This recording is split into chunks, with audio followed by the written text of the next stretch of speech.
नमस्कार विद्यार्थी मित्रांनो आणि पालकांनो, मी प्राध्यापक रवी शेळके आपल्या सर्वांचं शिक्षश्री करिअर काउन्सिलिंग या ऑनलाईन प्लॅटफॉर्मवरती मनपूर्वक स्वागत करतो. विद्यार्थी मित्रांनो, तुम्ही पाहिलं असेल की थंबनेलमध्ये आता तिसरा राउंड मेरिट लिस्ट जनरेट झाली, म्हणजेच अलॉटमेंट लिस्ट जनरेट झाली. परंतु बहुधा बऱ्याचशा विद्यार्थ्यांना कॉलेजेस मिळालं नाही. ज्या विद्यार्थ्यांना कॉलेजेस मिळालेले आहे त्या सर्वच्या सर्व विद्यार्थ्यांचं शिक्षश्री करिअर काउन्सिलिंगच्या माध्यमातून मी स्वतः प्राध्यापक शेळके आपल्या सर्वांचं मनपूर्वक अभिनंदन करतो, स्वागत करतो. पण म्हणून विद्यार्थी मित्रांना असा बहुधा प्रश्न पडलेला आहे की सर, आता आम्हाला कॉलेज अलॉट झालेलं आहे, परंतु पुढे जाऊन ॲडमिशन घेण्याची प्रक्रिया काय आहे किंवा ॲडमिशनसाठी कोणकोणत्या डेटला अलॉटमेंट आहे किंवा रिपोर्टिंगसाठी कधी जायला लागेल. त्यानंतर महत्त्वाचा प्रश्न पडतो की सर, आता मला कॉलेज मिळालेलं आहे, परंतु पुढच्या राऊंडसाठी जाण्यासाठी प्रक्रिया काय किंवा मला स्पॉट राऊंडसाठी फ्लोट हे ऑप्शन अवेलेबल आहे का.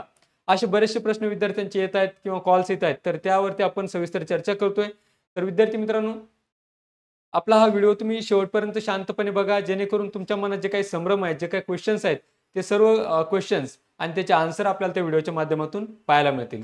चला, तर या ठिकाणी बघा, थंबनेलमध्ये आपण पाहतो की third round merit list generate झालेली आहे, परंतु आपल्या मनामध्ये असा प्रश्न येतोय की तर नंबरच लागला नाही, मी आता पुढे काय करू. कारण थर्ड राऊंडमध्ये 3 महत्त्वाचे राऊंड आपले झालेले आहेत, शेवटचा आपला स्पॉट राऊंड राहिलेला आहे की आता पुढे काय, ती महत्त्वाची स्ट्रॅटेजी आपल्याला बघायला लागेल. त्यानंतर ॲडमिशन घ्यायला केव्हा जायचे, म्हणजेच डेट ऑफ रिपोर्टिंग केव्हा असेल, कॉलेजला रिपोर्टिंग करायची आणि पुढची प्रोसेस काय असेल याविषयीची माहिती द्या. आणि स्पॉट राऊंड चान्स घ्यावा का, ज्या विद्यार्थ्यांना तिसऱ्या राऊंडमध्ये मिळाले परंतु मनासारखं कॉलेज मिळालं नाही, तर अशा विद्यार्थ्यांनी स्पॉट राऊंडसाठी चान्स घ्यावा का. तर या सर्व प्रश्नांची उत्तर आपण शांतपणे देणार. मित्रांनो, सर्वप्रथम व्हिडिओ बघण्याच्या पूर्वी आपल्या ॲग्रिकल्चरसाठी आणि रिलेटेड स्ट्रीमसाठी आपण B Tech, food technology, agriculture, biotechnology, forestry, home science आणि ॲग्री बिझनेस मॅनेजमेंट अशा एकंदरीत ॲग्रिकल्चर रिलेटेड सर्व स्ट्रीमसाठी वेगवेगळ्या महत्त्वपूर्ण व्हिडिओ आपण आतापर्यंत चॅनलवर टाकलेले आहेत. त्यासाठी म्हणून तुम्हाला एक महत्त्वाची रिक्वेस्ट मी या ठिकाणी करतोय व्हिडिओच्या सुरुवातीला. तुम्ही आपल्या चॅनल जर नवीन असाल तर नक्कीच लाईक करा, शेअर करा आणि सबस्क्राईब करा, कारण येणाऱ्या काळामध्ये स्पॉट राऊंड कसा असेल त्याचा व्हिडिओ लगेचच आपण उद्या अपलोड करतोय. त्यानंतर महत्त्वाचे स्कॉलरशिप कोणकोणत्या आहेत, स्कॉलरशिपसाठी कोणकोणत्या कॅटेगरीनुसार आपण एलिजिबल होतो, अशी महत्त्वाची माहिती आपण येणाऱ्या काळामध्ये देणार आहोत. त्यामुळे चॅनलला सुरुवातीला सर्वप्रथम सर्वांनी एकदा सबस्क्राईब करून घ्या. तर आपण पाहणार आहे की सगळ्यात पहिला जो प्रश्न आहे की सर, माझा नंबर लागलाच नाही, मी आता पुढे काय करायचं. बघा विद्यार्थी मित्रांनो, अगदी शांतपणे व्हिडिओ समजून घ्या. ज्या विद्यार्थ्यांना आतापर्यंतच्या तिसऱ्या राऊंड पर्यंत जरी अलॉटमेंट झालेलं नाही किंवा कॉलेज मिळालं नाही, अशा विद्यार्थ्यांनी काय करायचंय, तर जर अलॉटमेंट झालं नसेल तर कृपया एवढं घाबरून जाण्याची, पॅनिक होण्याची आवश्यकता नाही. आपल्यासाठी स्पॉट राऊंड हा पर्याय अवेलेबल आहे. मग तुम्ही म्हणणार सर, मला तिसऱ्या राऊंड पर्यंत मिळालं नाही, परंतु स्पॉट राऊंड मध्ये कसं मिळेल. स्पॉट राऊंड मध्ये मिळून देण्यासाठी आम्ही स्वतः खंबीर आहेत. तुम्हाला 100% ऍडमिशन, जे काउन्सिलिंग मध्ये विद्यार्थी आहेत अशा अगदी 5% विद्यार्थी, 95% विद्यार्थ्यांना आपण ऍडमिशन दिलेलं आहे. 95% विद्यार्थ्यांना त्यांच्या मनाप्रमाणे कॉलेज मिळालं. फक्त 5% विद्यार्थी आमच्याकडे आले की ज्यांना प्रेफरेबली तेच कॉलेजेस पाहिजेत, त्यासाठी केवळ एका प्रेफरन्ससाठी ते विद्यार्थी थांबलेले आहेत. म्हणजे 95% आपला सक्सेस रेशो विद्यार्थी मित्रांनो आपल्या काउन्सिलिंग बॅचसाठीच्या विद्यार्थ्यांचा राहिलेला आहे. तर स्पॉट राऊंडसाठी तुम्ही जात असताना विद्यार्थी मित्रांनो एक काळजी घ्यायची आहे की स्पॉट राऊंड कसा असेल, काय असेल, त्याचा जो व्हिडिओ येईल तो व्हिडिओ तुम्ही डिटेलमध्ये बघून घ्या आणि त्यानंतर स्पॉट राऊंड विषयी तुम्ही पुढे ऍक्शन घ्या. आता स्पॉट राऊंड कसा असेल, त्याचे राऊंड कुठे होतील, कुठल्या गव्हर्नमेंट कॉलेजला तुम्हाला जायला लागेल, त्यानंतर मेरिट कशा पद्धतीने राहील, त्यानंतर रिझर्वेशन कुठे असतं आणि सीट्स कुठे अवेलेबल असतील, या सर्व गोष्टीचा सारांश आपण त्या स्पॉट राऊंडच्या व्हिडिओमध्ये घेणार. म्हणून ज्या ज्या विद्यार्थ्यांचा नंबर लागला आणि त्यांनी पॅनिक होण्याची आवश्यकता नाही. स्पॉट राऊंडमध्ये 100% ऍडमिशन करून देण्यासाठी मी स्वतः तुमच्या सोबत असेल. जोपर्यंत ऍडमिशन होत नाही तोपर्यंत तुमची साथ सोडणार नाही. त्यामुळे कमिटेड तुम्हाला सर्वांना सांगतो की स्पॉट राऊंडमध्ये ऍडमिशन आपल्याला मिळणार आहे. दुसरी गोष्ट, महत्त्वाचा प्रश्न आहे की ऍडमिशन घ्यायला केव्हा जायला लागेल. मग ज्या विद्यार्थ्यांना तिसऱ्या राऊंडमध्ये अलॉटमेंट झाली त्यांनी रिपोर्टिंगसाठी कधी जायचे. रिपोर्टिंग म्हणजे काय की ज्या विद्यार्थ्यांना कॉलेज अलॉट झालं अशा विद्यार्थ्यांना वाटतं की रिपोर्टिंग म्हणजेच कॉलेजला जाऊन ऍडमिशन कधी करायचे. तर त्यासाठी तुम्हाला माहित असेल की शासनाचं नवीन अपडेटेड शेड्यूल आलं, त्याच्यावरती सुद्धा आपण मागचा व्हिडिओ टाकला होता. तर थर्ड राऊंड साठी रिपोर्टिंग जे आहेत, रिपोर्टिंग किंवा त्याला आपण म्हणतो admission confirmation date. Reporting date काय आहेत, तर 26, 28 आणि 29. लक्ष देऊन आहे का, 26 ऑगस्ट, 28 ऑगस्ट आणि 29 ऑगस्ट. 29. मग तुम्ही म्हणणार 27 ऑगस्ट यात कुठे दिसत नाही, तर 27 ऑगस्टला महाराष्ट्रभरामध्ये गणपती बाप्पाचं आगमन होतंय, त्यामुळे महाराष्ट्रभरामध्ये शासनाने सुट्टी जाहीर केली. त्यामुळे 27 ऑगस्टला कुणीही कॉलेजमध्ये रिपोर्टिंगसाठी जाऊ नका. 26 ऑगस्ट, 28 ऑगस्ट आणि 29 ऑगस्ट मॉर्निंग सकाळी 9:30 ते 5 पर्यंत तुम्ही त्या कॉलेजमध्ये जाऊन रिपोर्टिंग करू शकतात, तुमचं ऍडमिशन कन्फर्म करू शकतात. आता महत्त्वाचा प्रश्न विद्यार्थ्यांना पडतो की सर मला कॉलेजला ऍडमिशन घेण्यासाठी जायचंय, परंतु डॉक्युमेंट्स कोणकोणते घेऊन जाऊ? मित्रा, सगळ्यात सोपा प्रश्न आणि सोप्या प्रश्नाचं सोपं उत्तर की अपलोड केलेले सर्व डॉक्युमेंट्स, अपलोड केलेले सर्व ओरिजिनल डॉक्युमेंट्स तुम्हाला घेऊन जायचे आहेत. आता बरेचसे विद्यार्थी विचारतील की सर माझ्याकडे व्हॅलिडिटी अजून आली नाही, मी रिसिप्ट काढलेली आहे, मी त्यासाठी काय करू? तर 30 ऑगस्ट ही फायनल डेट तुम्हाला व्हॅलिडिटी सबमिट करण्यासाठीची आहे. कोणती तारीख? 30 ऑगस्ट. व्हॅलिडिटी असेल, तुमचं नॉन क्रिमिनल असेल, EWS असेल, जे काय तुम्ही अपलोड केलं राहिलं असेल तर ते सर्व तुम्हाला 30 ऑगस्ट पर्यंत जमा करायचं आहे. आता व्हॅलिडिटी ज्या ज्या विद्यार्थ्यांची मिळाली नाही त्यांच्यासाठी पुन्हा एकदा मेसेज देतोय की तुम्ही पर्टिक्युलर तुमचं जे काही समाजकल्याण विभाग असेल त्या समाजकल्याण विभागाकडे जा, त्यांना रिक्वेस्ट करा की माझं अशाच ठिकाणी ऍडमिशन झालेलं आहे, तिथे एक पत्र करा. 100% तुम्हाला ते समाजकल्याण विभाग व्हॅलिडिटी देण्यासाठी कार्यतत्पर आहे. तर अशा पद्धतीने तुम्ही व्हॅलिडिटी घेऊ शकतात. रिपोर्टिंगच्या तारखा इथे सांगितलंय की 26 ऑगस्ट, 28 आणि 29 असे 3 दिवस तुम्हाला तिसऱ्या राऊंडसाठी ऍडमिशन कन्फर्म करण्यासाठी महाविद्यालयामध्ये जायचे. सर्व ओरिजिनल डॉक्युमेंट घेऊन जायचे, त्यासोबत 3 झेरॉक्स सेट घेऊन जायचे, पासपोर्ट फोटो, आधार कार्ड वगैरे जे काय आयडेंटिटी प्रूफ असेल ते सुद्धा स्वतः तुम्हाला घेऊन जायचं आणि स्वतः महाविद्यालयामध्ये उपस्थित राहायचं आहे. आता महत्त्वाचा प्रश्न काय विद्यार्थ्यांनी विचारला होता की सर मला हे कॉलेज फ्लोट करता येईल का? असे बरेचसे विद्यार्थ्यांनी विचारलं की या राऊंडमध्ये थर्ड राऊंडसाठी मला फ्लोट करून, म्हणजे बरेचसे विद्यार्थ्यांचे मेसेज आहेत किंवा फोन कॉल्स आहेत किंवा व्हॉट्सअप आहेत की सर थर्ड राऊंड मी कॉलेज कन्फर्म केलं. काय केलं? कन्फर्म केलं. म्हणजेच काय? तर मी सीट डन केली, मग मला स्पॉट राऊंड घेता येईल का? Spot round. आता ज्या अर्थी एकदम सोपा प्रश्न आहे आणि साधा प्रश्न आहे, ज्या अर्थी तुम्ही कन्फर्म केलं सीट, तुमचं बुक झालं, ऍडमिशन कन्फर्म झालं त्या कॉलेजमध्ये, म्हणजे तुम्ही पोर्टलवरती फ्रीज होतात आणि फ्रीज झाल्यामुळे तुमचं नाव स्पॉट राऊंडसाठी येत नाही, कदापि येत नाही. तुम्ही प्रयत्न सुद्धा करू नका, होत नाही. जर तुम्हाला स्पॉट राऊंड घ्यायचा असेल तर तिसऱ्या राऊंडसाठी मिळालेलं कॉलेज हे तुम्हाला कॅन्सल करायला लागेल किंवा ऑटो कॅन्सल होऊन जाईल आणि त्यानंतर तुम्ही स्पॉट राऊंडसाठी एलिजिबल होतात.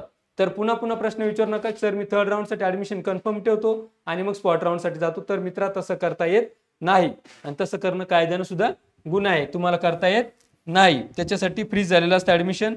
तिसऱ्या राऊंडला फ्रीज झाल्यानंतर तुम्हाला स्पॉट राऊंडसाठी जाता येत नाही. हा सगळ्यात महत्त्वाची गोष्ट, जर तुम्ही फर्स्ट राऊंड, सेकंड राऊंड किंवा थर्ड राऊंड यापैकी कुठल्याही राऊंडमध्ये जर ऍडमिशन घेतलं नाही, म्हणजेच तुम्ही फ्लोटही केलं नाही आणि फ्रीजही केलं नाही, तर तुम्हाला डेफिनेटली स्पॉट राऊंड घेता येईल. ओके, स्पॉट राऊंड तुम्हाला घेता येईल, त्यामुळे काळजी करण्याची आवश्यकता नाही. ज्यांनी पहिल्या, दुसऱ्या, तिसऱ्या राऊंड ज्यांना नंबर लागला नाही असे विद्यार्थी स्पॉट राऊंडसाठी जाऊ शकतात सोप्या भाषेमध्ये.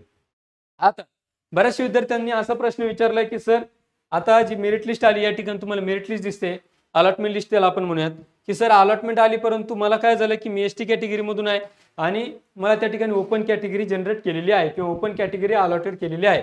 मित्रा, अत्यंत सोपी आणि साधी प्रक्रिया त्या ठिकाणी आहे. हा तिसरा राऊंड जो आहे तो कन्व्हर्जन राऊंड असल्या कारणानं मी तुम्हाला मागच्या व्हिडिओमध्ये सुद्धा सांगितलं होतं की सपोज एखादा विद्यार्थी जर SC प्रवर्गामधून बिलॉंग करत असेल तर त्याला OBC ची सीट सुद्धा देऊ शकतात, NT ची देऊ शकतात, ओपनची देऊ शकतात. याला काय म्हणतो आपण? कन्व्हर्जन. ओके, म्हणजेच काय? रूपांतर मराठीमध्ये. तर मित्रा इथं बघा, आता बऱ्याचशा विद्यार्थ्यांनी मला असा प्रश्न विचारला आहे की सर माझी कॅटेगरी समजा NTD आहे, माझी कॅटेगरी ST आहे, तर मी अशा केसमध्ये मला कॉलेज अलॉट करताना ओपन मध्ये केलेलं आहे. आता फॉर एक्झाम्पल आपण इथं बघू की या ठिकाणी एक कॅन्डिडेट आहे पर्टिक्युलर, त्या ठिकाणी यांचं नाव दिसतंय तुम्हाला, chef Shubhangi Dinkar. NTD category त्यांची ऍक्च्युअल कॅटेगरी आहे. AG सर्टिफिकेट त्यांच्याकडे आहे, म्हणजे 6% रिझर्वेशन त्यांना ऍडमिशन प्रोसेसमध्ये मिळालं. आता इथं अलॉटेड कोटा M आहे आणि अलॉटेड कॅटेगरी त्यांची ओपन आहे. आता या प्रकारामध्ये विद्यार्थी असं विचारतात की सर माझी मूळ कॅटेगरी NTD आहे, परंतु मला ओपन मधून मिळाल्यामुळे मला स्कॉलरशिप मिळेल का? माझी कॅटेगरी ST आहे किंवा SCBC आहे, परंतु मला ओपन मधून मिळालं, मला स्कॉलरशिप मिळेल का? मित्रा, तुम्हाला अलॉटेड कॅटेगरी जरी कुठली असली तरी तुम्हाला तुमच्या मूळ प्रवर्गाची स्कॉलरशिप घेता येते किंवा तुम्हाला ओपन प्रवर्गासाठी लागू असलेली स्कॉलरशिप सुद्धा घेता येते. म्हणजेच अलॉटेड कॅटेगरी सुद्धा तुम्हाला स्कॉलरशिप घेता येते किंवा तुमची मूळ कॅटेगरी जी आहे त्या मूळ कॅटेगरीची स्कॉलरशिप सुद्धा तुम्हाला मिळते. त्यामुळे स्कॉलरशिपच्या बाबतीत काळजी करण्याची आवश्यकता नाही. मागच्या 5 वर्षापासून आपण स्कॉलरशिप मध्ये सुद्धा काम पाहतोय. कुठल्या कॅटेगरीसाठी कुठल्या स्कॉलरशिप याची सुद्धा माहिती आपण देणार आहे. तर मित्रांनो, अशा पद्धतीने समजलं सोप्या भाषेमध्ये की ज्या ज्या विद्यार्थ्यांना असं वाटतंय कन्व्हर्जन मधून आम्हाला ओपन मधून सीट मिळाली, त्यांनी घाबरून जाण्याची आवश्यकता नाही. आता बरेचसे विद्यार्थी विचारतात की सर आम्हाला याच्यामध्ये नाव कसं शोधायचं, एवढे सगळे पेजेस आहेत. तर PDF ओपन Adobe Acrobat नावाचा ॲप आहे, ते व्यवस्थित ॲप्लिकेशन इन्स्टॉल करा आणि सर्च बार असतं, सर्च बारमध्ये तुम्ही तुमचं नाव या ठिकाणी शोधू शकतात. सर्च करून तुम्ही तुमचं नाव व्यवस्थित शोधा आणि पुढील प्रक्रियेसाठी तुम्हाला जाता येईल. ओके. तर अशा पद्धतीनं आता तिसरा आणि महत्त्वाचा प्रश्न की स्पॉट राऊंडसाठी चान्स घ्यावा का? बऱ्याचशा विद्यार्थ्यांना वाटतं की मी स्पॉट राऊंडसाठी चान्स घेतला पाहिजे का? मित्रा, ज्या अर्थी तुम्हाला थर्ड राऊंडमध्ये जर कॉलेज मिळालं असेल, बरोबर आहे, त्या अर्थी शासन येडं नाही किंवा पोर्टल येडं नाही. थर्ड राऊंडमध्ये तुम्हाला कॉलेज दिलेलं आहे, तुम्ही ते कॉलेज घ्या आणि तुम्ही जर ऑप्ट करून कॉलेज दिलेलं आहे तर तुम्ही नक्कीच त्या कॉलेजचा विचार करा आणि पुढे जाण्यासाठी थांबा. कारण स्पॉट राऊंड हा डेफिनेटली मी तुम्हाला डे फर्स्ट पासून सांगितलं की स्पॉट राऊंडमध्ये थोडीशी रिस्क असते. जोपर्यंत कॅटेगरी रिझर्वेशन असेल, तुमचं यू कोटा, एम कोटा या सगळ्या गोष्टीचा विचार केला जातो आणि स्पॉट राऊंडमध्ये सीट दिल्या जातात. स्पॉट राऊंड कसा असेल त्याचा व्हिडिओ लगेच येईल. परंतु जर थर्ड राऊंडमध्ये कॉलेज मिळालं असेल, either it should be government college or A grade college or B grade college, you have to take admission to that particular college and finish it. Process थांबून टाका आता, कारण जास्त खेळण्यामध्ये मजा नाही. आता स्पॉट राऊंड हा शेवटचा राऊंड असतो, ज्यामध्ये ज्या ज्या विद्यार्थ्यांना नंबर लागले नाही अशा विद्यार्थ्यांना आपण जागा खाली करूयात. तर या पद्धतीने तुम्हाला स्पॉट राऊंडचा जर रिस्क घ्यायचा असेल तर तुम्ही थर्ड राऊंडसाठी मिळालेलं कॉलेज घेऊ नका. ज्या विद्यार्थ्याला असं वाटतं की मला स्पॉट राऊंड घ्यायचाच आहे किंवा मला गव्हर्नमेंटसाठी प्रयत्न करायचेच आहे, तर थर्ड राऊंडसाठी अलॉटमेंट करू नका, त्या ठिकाणी जाऊ नका. आता सगळ्यात महत्त्वाचं सांगतो, ज्या ज्या विद्यार्थ्यांचं तिसऱ्या आतापर्यंतच्या राऊंडमध्ये ऍडमिशन झालं अशा विद्यार्थ्यांनी किंवा तिसऱ्या लिस्टमध्ये मेरिट लिस्टमध्ये तुमचं नाव आहे, अशा विद्यार्थ्यांनी अलॉटमेंट लिस्ट सर्वात प्रथम डाउनलोड करून घेणे. काय करायचं? सर्वात पहिले अलॉटमेंट लिस्ट तुम्ही काय करा, डाउनलोड करून घ्या. Allotment letter. आता अलॉटमेंट लेटर बरेचसे लोक विचारतात मग ते कुठं मिळेल? अरे अलॉटमेंट लेटर कुठं मिळणार आहे? तुमच्या लॉग इन वरती मिळणार आहे. तुमचं पर्सनल लॉग इन करा, अलॉटमेंट लेटर येऊन जाणार. अलॉटमेंट लेटर तुम्ही लॉग इन केल्यानंतर पुढे पुन्हा तुमचे जे काय अपलोड केलेले डॉक्युमेंट्स आहेत, ते अपलोड केलेले डॉक्युमेंट्स, सगळे डॉक्युमेंट्स तुम्ही ओरिजिनल आणि झेरॉक्स घेऊन जायचे आहेत. ओके. तर अशा पद्धतीने अलॉटमेंट लेटर सगळ्यात पहिले. आता अलॉटमेंट लेटर कधी येईल हा पण प्रश्न येतो तुमचा. अलॉटमेंट लेटर तुमच्या लॉग इन वरती आलेला आहे. लॉग इन करा, पासवर्ड त्या ठिकाणी मॅच होत नसेल तर पासवर्ड अपडेट करून घ्या, फॉरगेट करून घ्या आणि पासवर्ड लॉग इन केल्यानंतर तुमचं अलॉटमेंट लेटर मिळेल. कुठल्याही महाविद्यालयामध्ये प्रवेशासाठी जात असताना पहिलं अलॉटमेंट लेटर मिळणं किंवा घेऊन जाणं गरजेचं आहे. तर विद्यार्थी मित्रांनो, अशा पद्धतीने महत्त्वाची माहिती मी तुमच्या समोर ठेवलेली आहे, ज्यामध्ये तिसऱ्या राऊंडमध्ये ज्या विद्यार्थ्यांना नंबर लागलेला अशा सर्वच्या सर्व विद्यार्थ्यांनी त्या महाविद्यालयामध्ये जाऊन 26, 28 आणि 29 या तारखेपर्यंत रिपोर्टिंग करायची आहे. ओरिजिनल डॉक्युमेंट जेवढे तुम्ही अपलोड केले तेवढे सगळे घेऊन जायचे आहेत. झेरॉक्सचे 2 सेट किंवा 3 सेट तुम्ही घेऊन जायचे आहेत. पासपोर्ट फोटो, आधार कार्ड ही डॉक्युमेंट्स घेऊन जायचे आहेत.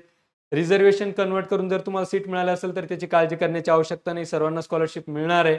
त्यानंतर अत्यंत महत्त्वाचं म्हणजे अलॉटमेंट लेटर डाउनलोड करून तुम्ही ॲडमिशनसाठी जायचंय आणि त्या रिपोर्टिंग डेटमध्ये तुम्हाला जाऊनच ॲडमिशन त्या महाविद्यालयामध्ये करायचं आहे. ज्यांना ॲडमिशन घ्यायचं नाही, ज्यांना कॅन्सल करायचंय, ते ऑटोमॅटिकली कॅन्सल होणार आहे. तर हा आजच्या व्हिडिओचा शेवटचा सारांश. जर व्हिडिओ आवडला असेल, माहिती जर आवडत असेल तर आपल्या चॅनलला नक्की लाईक करा, शेअर करा आणि सबस्क्राईब करायला मात्र विसरू नका. धन्यवाद.